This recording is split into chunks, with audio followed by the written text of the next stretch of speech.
অন্যতম ফজিলতের একটা কাজ। এই কথাটা তো বলতে আমি তোমাদেরকে দেব না। আরো বলছেন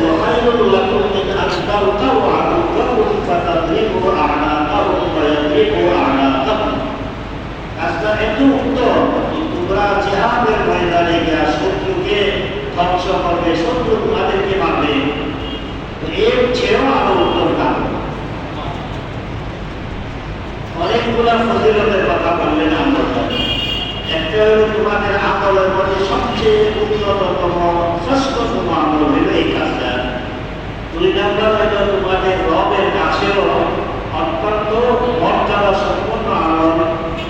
আবার হইল তোমরা আল্লাহ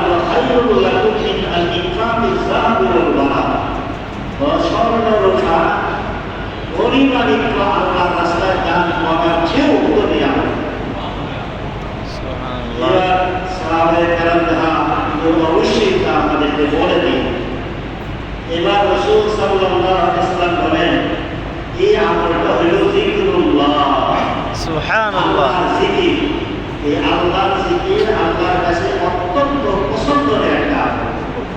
এই জিকিরের দ্বারা আল্লাহ অতি প্রিয় হওয়া যায়।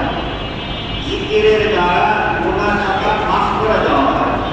জিকিরের দ্বারা মানুষের কলমের ময়লা পরিষ্কার হয়, সত্যতা লাভ করে। আর যার কলম গুনাহ ময়লা থেকে যত বেশি পরিষ্কার হবে, স্বচ্ছ হবে, তার ইবাদতে তত স্বাদ লাগবে এবং তার অন্তরের মধ্যে আল্লাহর ইশক মহব্বত তত বেশি জানা। এইটা হলো আল্লাহর জিকির। আল্লাহর জিকিরের ব্যাপারে স্বয়ং আল্লাহই বলেন, ইযকুরুল্লাহ কাসীরা লাআল্লাকুম তুফলিহুন।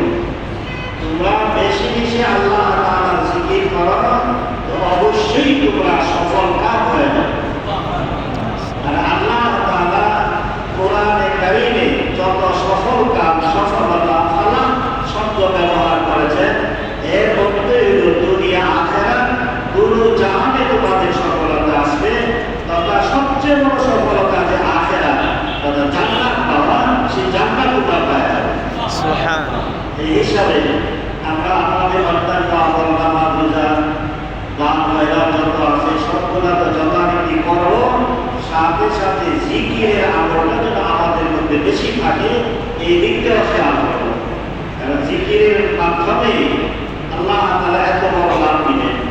আল্লাহ রাসূল সাল্লাল্লাহু আলাইহি ওয়াসাল্লাম জিকিরের মধ্যে যে একটা ছোট্ট জিকির, লা ইলাহা ইল্লাল্লাহ, লা ইলাহা ইল্লাল্লাহ, এর ব্যাপারে বলেন, লা ইলাহা ইল্লাল্লাহ লা ইয়াসবিকুহা আমালুন ওয়া লা ইয়াতরুকু লাম্মা।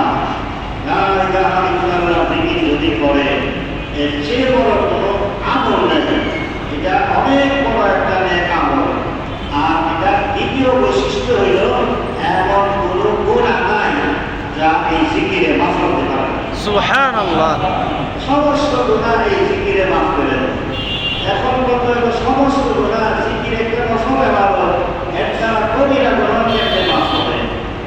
যেমন মুহাদ্দিসিনে কেরাম বলেন, লা ইলাহা ইল্লাল্লাহর জিকির যখন করতে থাকবে ইখলাসের সাথে, তখন তো তার কলমের ময়লা দূর হয়ে যাবে। গুনাহ করতে করতে কলম যে ময়লা হচ্ছে, ময়লাটা দূর হয়ে কলমটা একেবারে স্বচ্ছ আয়নার মতো পরিষ্কার হয়ে যাবে। যেটা বলা হয়, আয়না বন্দা হে রব রে না গজব খাতা হে দিল, আয়না বন্দা হে রব রে না গজব খাতা হে দিল, কুছ না পুছো দিল বহুত মুশকিল সে বন পাতা হে দিল। তুমি যে আল্লাহ লা ইলাহা ইল্লাল্লাহ, লা ইলাহা ইল্লাল্লাহ জিকির করতে থাকবে, তোমার কলমে যত ময়লা গুনাহ করা হয়েছিল সব পরিষ্কার হয়ে কলমটা আয়নার মতো স্বচ্ছ হয়ে যাবে। সুবহানাল্লাহ। কলম যখন পরিষ্কার হয়ে যায়, তখন গুনাহটা তার কাছে পাহাড়ের মতো ভারী মনে হয়। কাজেই সে পাগল হয়ে যায়, গুনাহ কেটে মাফ করে, সে তওবার জন্য উদ্গ্রীব, পাগল করা হয় যায়। নিজেও তওবা করে, বুজুর্গ আল্লাহ আলাইহির দরবারে তওবা করে। তওবা যখন করা হলো, তখন তার কবিরা গুনাহ থাকে। এই কবিরা গুনাহ মাফের জন্য